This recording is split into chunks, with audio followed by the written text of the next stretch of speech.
Casey Marr, and I did my mini research project over what is the frequency of teacher use of print versus digital resources, and these resources in lesson planning and implementation of lessons. So the research method that I used was content analysis, which gave me quantitative and qualitative data. In our textbook, Beck states that in conducting a content analysis study, a text content is revealed by looking at it in a manner different from the ordinary reading of the text. And so when I read that, I thought, okay, well, I'll use various graphs and information from my research and survey results to come to my conclusion for my research question. So there were different procedures that I went through. First, I created my research question, and in creating that question, I thought about myself in the classroom and the procedures, I guess, that I go through when deciding what to use in a lesson or finding information on a lesson or, finding resources. So normally I probably use digital media more because I'm always on like Teachers Pay Teachers or Read, Write, Think or something of that nature. And so that's how I came up with my research question. From there, I created a survey on Google Forms and got permission from Dr. Houston. I surveyed the LME 508 students on their use of print media resources versus digital media resources for implementation of lessons in their classrooms, of different media resources and their effectiveness in their classroom. But it also measured the rate and effectiveness of those in LME 508 who teach in a one-to-one school. So I wanted to take into consideration those teachers who teach in a one-to-one school that has a one-to-one initiative and where their students are actively involved in using digital content. I gathered that data from the survey and analyzed the results, and then I gathered data from my secondary research and looked at the results of that and created different graphs and things like that to show my findings.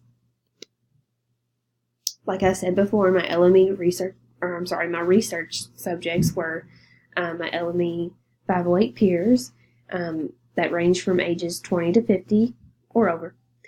These students are high school, middle school, and elementary teachers. And this is my literature view animation.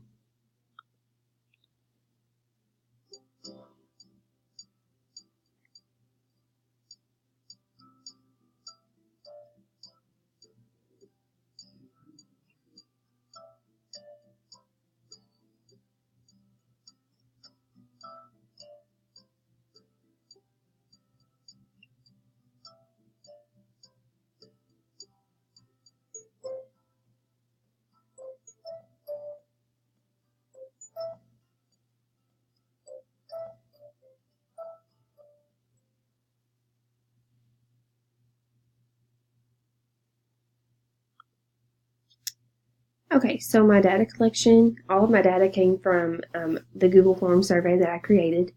I had questions, I had Likert scales, and then I had some short answer questions. They didn't ask too many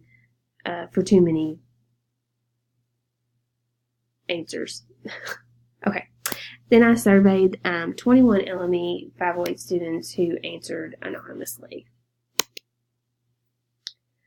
All right, as far as my results go, the survey was given to a population of 21 students, and of those 21 students, 14 were reported. The chart on the right shows the population's teaching level.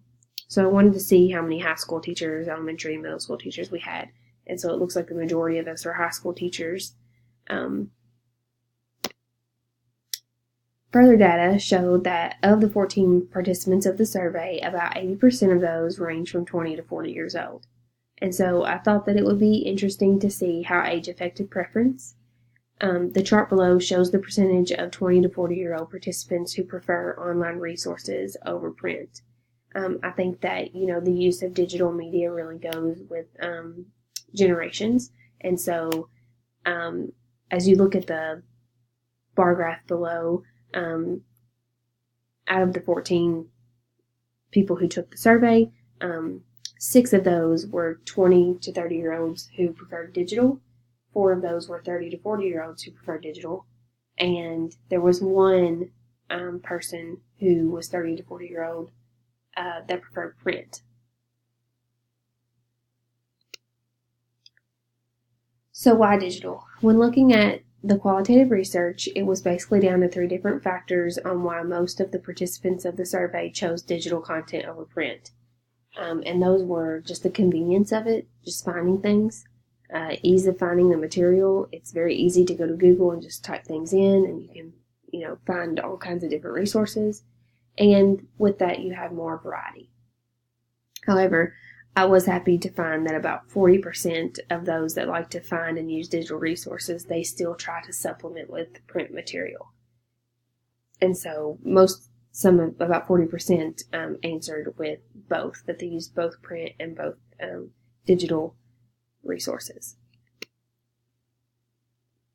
So when it comes to participants and one-to-one initiatives, I took into account participants who work in schools that have a one-to-one initiative in place, meaning that each student is provided with either a laptop or a tablet in school. And so below are my findings. A very small percentage of participants are actively using tablets or laptops with their students every day. Out of, the people who were surveyed, only like 4 participants were in a one-to-one school. The following question was then asked to them: how often do you use this technology in your classroom to implement your instruction? So, if you have this one-to-one initiative in place, do you use it to, the ability that you could? And 88% said that they use it some to all of the time. And so I asked the question about, okay, well, are those digital materials effective that you're using? And so participants were asked about the effectiveness of the digital resources, either in their lesson planning or in their actual lesson. And if you can see the bar graph over to the left, more than 75% believe it to be effective in the classroom.